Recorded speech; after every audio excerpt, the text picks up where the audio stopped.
for spiritual development. It's a marvelous book, actually.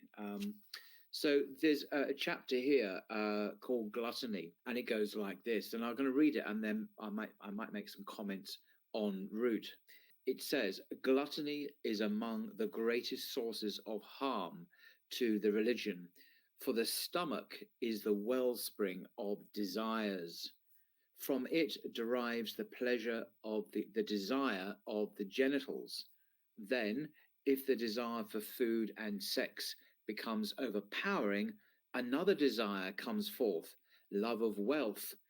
For one cannot attain the fulfillment of the first two desires except through it. Then desire for fame derives from desire for wealth, for it is difficult to acquire wealth without it. Upon attaining fortune and fame, or seeking them, all spiritual diseases, such as pride, ostentation, envy, hate, enmity, and others, crowd together. The origin of all of that is the stomach. It's an extraordinary claim.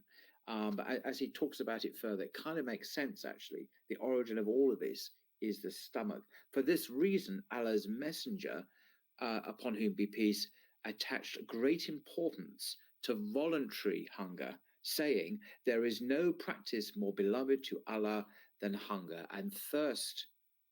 He also said, he who stuffs his belly will not enter heaven's realm. And the master of all actions is hunger. Now you can see why I found this so challenging when I first came across this teaching. There is no practice more beloved to Allah than hunger and thirst. What does this mean? This is very, very, very challenging. And of course, it has a deep wisdom in it, of course. He, may the blessings and peace be upon him, also said, contemplation is half of worship, and small portions of food is worship itself.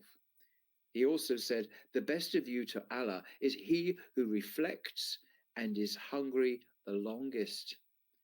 The most loathsome of you to Allah is anyone who eats, drinks, and sleeps excessively. End quote. Extraordinary. The most loathsome of you to God is anyone who eats, drinks, and sleeps excessively. This image of someone who just eats a lot, drinks a lot, sleeps a lot, becomes a glutton. Extraordinary image. He, upon whom be peace, also said, the son of Adam does not fill a vessel worse than his belly. A few bites to strengthen his back are enough. If there is no getting away from it, then a third of his belly is for food, a third for drink, and a third for his breath.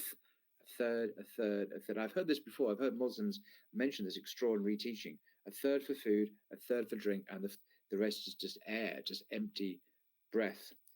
He also said, verily, Satan flows through the son of Adam like the flow of blood. So let him tighten his paths with hunger and thirst. Like this image of tightening the path, really getting fit and going straight there with hunger and thirst. He, upon whom be peace, said to Aisha, continuously knock on the gate of paradise and it will be open to you. She said, how do I knock continuously? He said, with hunger and thirst. He also said, eat and drink for only half of your bellies, for indeed it is part of prophethood. Extraordinary. Then the chapter goes on to talk about the benefits of hunger.